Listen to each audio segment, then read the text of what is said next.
ইষ্টপ্রাণ দাদা ও মায়েদের জানায় আন্তরিক জয়গুরু। আজ ইষ্ট প্রসঙ্গে শ্রী শ্রী আচার্যদেবের এই অমৃতময় কথাগুলি জেনে নেব। ধর্মে আবার টাকা পয়সা কেন? ইষ্টভৃতি কেন করতে হবে? শ্রী শ্রী আচার্যদেব বললেন, উড়িষ্যায় গিয়েছিলাম, তখন একটা কথা কানে আসছিল, ইষ্টভৃতি কেন করতে হবে, ধর্মে আবার টাকা পয়সা কেন? গুরু ভাইদের বলবেন নিজের বাবা মায়ের বৃদ্ধ বয়সে তাদের দেখতে হয়, তাদের ভরণ পোষণে অর্থ ব্যয় হয়।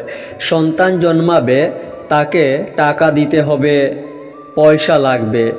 স্কুলে ভর্তি করতে হবে, অর্থ ব্যয় হবে।